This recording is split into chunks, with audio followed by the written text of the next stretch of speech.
బుజ్జి and Bhairava అనే theme వల్ల ఈ సినిమా గురించి ఒక మంచి క్లారిటీ ఇచ్చాడు డైరెక్టర్ నాగశ్విన్. ఇలాంటి ఒక కాంప్లికేటెడ్ థీమ్ ని జనాలకి అర్థమయ్యేలా తీయడం నిజంగా ఒక ఫిల్మ్ మేకర్ గా చాలా పెద్ద ఛాలెంజ్ అనే చెప్పాలి. ఈ సినిమాలో కూడా ఫైట్స్ ఉంటాయి, చేజింగ్ సీన్స్ ఉంటాయి, అన్ని హ్యూమన్ ఎమోషన్స్ ఉంటాయి. కానీ డైరెక్టర్ చూస్ చేసుకున్న ఇయర్ అంటే ఫ్యూచరిస్టిక్ ఉండడం వల్ల, అడ్వాన్స్ టెక్నాలజీని యూస్ చేస్తూ ప్రెజెంట్ చేయడం వల్ల వాళ్ళు వాడే పదాలు గానీ వాళ్ళ గోల్స్ గానీ చాలా డిఫరెంట్ గా ఉంటాయి. సో అది అర్థం అవ్వడానికి నాగశ్విన్ చేసిన ఈ చిన్న ప్రెజెంటేషనే బుజ్జి అండ్ భైరవ. బేసిక్ గా బుజ్జి అనేది రోబోట్, అది అందరికీ అర్థమైంది. కానీ ఫ్యూచర్లో రోబోట్స్ని దేనికోసం వాడతారనేది ఇందులో చాలా ఇంట్రెస్టింగ్గా చూపెట్టారు. అఫ్ కోర్స్ మనుషులు చేయలేని పనులు, కనుక్కోలేని విషయాలు రోబోట్స్ కనుక్కుంటాయి. ఇప్పుడు కల్కిలో ప్రభాస్ లాంటి ఒక బిగ్ స్టార్ని పెట్టి బుజ్జి లాంటి ఒక రోబోట్ని భైరవాకి సపోర్టింగ్ రోల్లో ఉంటూ భైరవ అనుకున్న టార్గెట్ని రీచ్ అవ్వడానికి బుజ్జి ఎలా యూజ్ అవుతుంది అనే దానికి ఒక మంచి ఎగ్జాంపుల్ ఇచ్చారు ఈ యానిమేటెడ్ సిరీస్లో. ఈ సిరీస్ చూసిన చాలా మంది జనరల్ ఆడియన్స్కి అర్థం అవ్వని కొన్ని విషయాలు ఏంటంటే, ఫస్ట్ థింగ్ అసలు ఏం జరుగుతుందో తెలియట్లేదు. సెకండ్, వాళ్ళు యూజ్ చేసే కొన్ని words like bot, bounty, hologram, complex, units, ఇలా కొన్ని. సో చాలామందికి ఇది అర్థమైనా కూడా అర్థం అవ్వని కొంతమంది కోసం నా సైడ్ నుంచి ఒక చిన్న క్లారిటీ ఇస్తున్నాను. ఈ సిరీస్లోకి వెళ్తే కొంతమంది వాంటెడ్ పీపుల్ని పట్టుకోవడానికి చాలా మందికి నోటిఫికేషన్స్ వెళ్తాయి. ఏమని, ఫలానా ఒక పర్సన్ ఉన్నాడు, వాడిని పట్టుకుంటే మీకు 3000 బౌంటీ అంటారు. ఇక్కడ సింపుల్గా బౌంటీ అంటే ప్రైజ్ మనీ అనమాట, లైక్ క్యాష్ ప్రైజ్. ఎవరైతే ఆ వాంటెడ్ని పట్టుకుంటారో వాళ్ళకి ఏజెన్సీ నుంచి డబ్బు యూనిట్స్ రూపంలో వస్తుంది. ఇక్కడ డబ్బుని యూనిట్స్తో కంపేర్ చేసి చెప్పారు. ఇందాక మనం చెప్పుకున్నట్టు వాడే పదాలు మారుతాయి. సో ఇక్కడ సింపుల్గా యూనిట్స్ అంటే డబ్బు, బౌంటీ అంటే ప్రైజ్ మనీ. మనం ఏదైనా కొనాలి అంటే 100 యూనిట్స్, 200 యూనిట్స్ అని చెప్తారు, అంటే 100 రూపీస్ లాగా అనమాట. నెక్స్ట్ వచ్చేసి హోలోగ్రామ్ అనే కాన్సెప్ట్ని చూపెట్టారు. హోలోగ్రామ్ అంటే ఒక ప్రొజెక్షన్. మనం ఇంతకుముందు సినిమాలో కూడా చూసుకున్నట్టయితే ఒక ప్రొజెక్షన్ వేయగానే మనిషి ఫామ్ అవుతాడు ఆ ప్లేస్లో, కానీ అతను రియల్ కాదు, ఒక ప్రోగ్రామ్ చేసిన టెక్నాలజీ ఫార్మేషన్.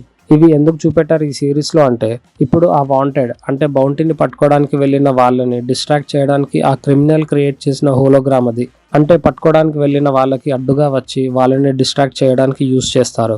దీనివల్ల ఏంటంటే టెక్నాలజీని ఏ ఎక్స్టెంట్ వరకు యూజ్ చేయొచ్చు అనేది చూపెట్టారు. అంటే ఆ వాంటెడ్ పర్సన్ని ఎవరైతే వేటాడుతారో వాళ్ళతో డైరెక్ట్గా ఫైట్ చేయాల్సిన అవసరం లేదు, టెక్నాలజీతో హోలోగ్రామ్ని క్రియేట్ చేసి వాళ్ళని అడ్డుపడొచ్చు అనేది చూపెట్టారు. అండ్ మోస్ట్ ఇంపార్టెంట్ థింగ్ ఏంటంటే, ఈ సిరీస్లో కాంప్లెక్స్ అనే పదం చాలా యూజ్ చేశారు. అసలు భైరవ ఎవరు? భైరవ లాగా మిగతా బౌంటీస్ని పట్టుకోవడానికి వెళ్తున్న వాళ్ళందరూ ఎవరు? ఇలా బౌంటీస్ని పట్టుకోవడానికి వెళ్ళిన ప్రతి ఒక్కరి టార్గెట్ లాస్ట్కి కాంప్లెక్స్కి రీచ్ అవ్వాలని ఎందుకు అనుకుంటారు? అసలు ఆ కాంప్లెక్స్లో ఎవరున్నారు? ఆ ఆర్గనైజేషన్ ఏంటి అనే చాలా ఇంట్రెస్టింగ్ పాయింట్స్ అన్ని కూడా క్వశ్చన్ మార్క్ లాగా వదిలేశారు. ఇవన్నీ ఫుల్ మూవీ చూస్తే గానీ మనకు అర్థం కావు. అంటే ఇక్కడ మనకి అర్థం అవ్వాల్సింది ఏంటంటే, కాంప్లెక్స్ అనేది ఒక పెద్ద ఏజెన్సీ లాగా అనమాట. అక్కడ కార్గో షిప్స్ ఉంటాయి. బేసిక్గా కార్గో షిప్స్ అంటే మనకి ఒక ప్లేస్ నుంచి ఇంకో ప్లేస్కి తీసుకెళ్లి ఒక ట్రాన్స్పోర్టేషన్. ఇప్పుడు బుజ్జి ఆ కాంప్లెక్స్లో పనిచేసే ఒక కార్గోకి రోబోట్ లాగా, అంటే ఆ కార్గో షిప్ని కంట్రోల్ చేసే బ్రెయిన్ అనమాట. అయితే బుజ్జి ఒకసారి మిషన్ పని మీద కార్గోలో వెళ్తుంది. ఆ కార్గో షిప్ని మధ్యలో అటాకర్స్ అటాక్ చేయడం వల్ల కార్గో షిప్ డిస్ట్రాయ్ అయిపోయి ఒక చెత్త కుప్పకి రీచ్ అవుతుంది. అలా డిస్ట్రాయ్ అయిన షిప్లో ఉన్న బుజ్జి కూడా ఆ చెత్త కుప్పలోనే ఉండిపోతుంది. భైరవ తన రోజువారీ పని అంటే బౌంటీ, వాంటెడ్ని పట్టుకునే క్రమంలో తన దగ్గర వెహికల్ లేకపోగా ఒక రిక్షా రెంట్ తీసుకొని వెళ్తాడు. అలా ఆ చేజింగ్ లో రిక్షా పాడైపోయి ఓనర్ కి డబ్బులు ఇచ్చేసి ఆ విరిగిపోయిన రిక్షా టైర్ ని అమ్ముకోవడానికి స్క్రాప్ షాప్ కి వెళ్ళినప్పుడు అక్కడ బుజ్జి పరిచయం అవుతుంది. సో బుజ్జి అలా పరిచయం అవ్వడం, బుజ్జి బ్రెయిన్ వల్ల భైరవ వేటాడడానికి ఒక కార్ తయారు చేయడం, అలా వేటాడే ప్రాసెస్ లో బుజ్జి సహాయం చేయడం, ఇలా చెప్పుకుంటూ పోతే సినిమాలో చాలానే ఉంది. కల్కి ఒక గ్రేట్ ఫ్యూచరిస్టిక్ అడ్వెంచర్ మూవీ. ఇప్పటి వరకు మనం చూడని జానర్ని ఈ సినిమాతో చూడబోతున్నాం అనేది పక్కా.